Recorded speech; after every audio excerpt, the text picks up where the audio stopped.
सेवाओ ही माया होगी बड़ भारी, मोर धनी ही माया होगी बड़ भारी।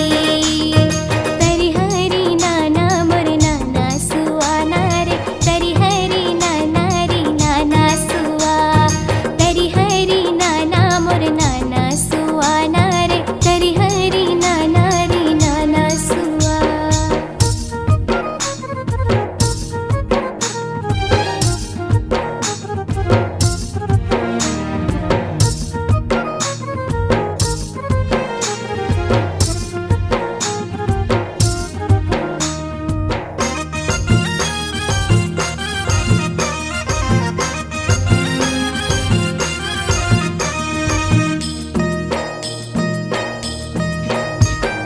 नहीं मांगो चांदी के कर धन पैजनिया में, नहीं मांगो नव लखिया हार, मोर धनी नहीं मांगो नव लखिया हार।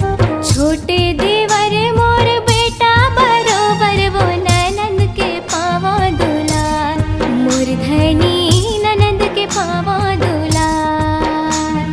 दई देवे सास ससुर के सेवा वो ही माया होही बड़ भारी, मोर धनी ही माया होही बड़ भारी। तरी हरी नाना मोर नाना सुआना रे, तरी हरी नाना रे नाना सुआ, तरी हरी नाना मोर नाना सुआना रे, तरी हरी नाना रे नाना सुआ।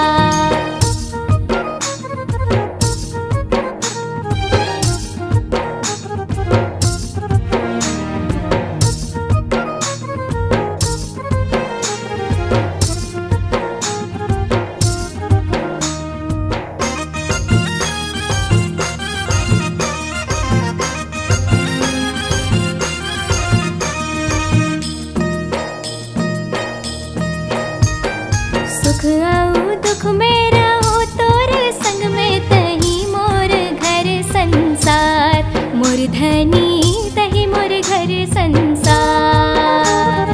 हाथ के चूरे आऊ मांग के सिंदूर, मोर रही बेते जिंदगी आधार, मोर धनी रही बेते जिंदगी आधार।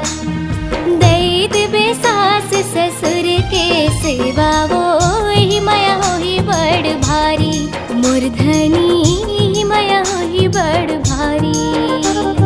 तरी हरी नाना मोर नाना सुआना रे, तरी हरी नाना रे नाना सुआ, तरी हरी नाना मोर नाना सुआना रे, तरी हरी नाना रे नाना सुआ, तरी हरी नाना मोर नाना रे नानी रे। नहीं मांगो महल अटारी, मोर धनी नहीं मांगो महल अटारी। तरी हरी नाना मोर नाना रे नानी रे, नहीं मांगो महल अटारी, मोर धनी नहीं मांगो महल अटारी। दई देवे सास ससुर के सेवा वो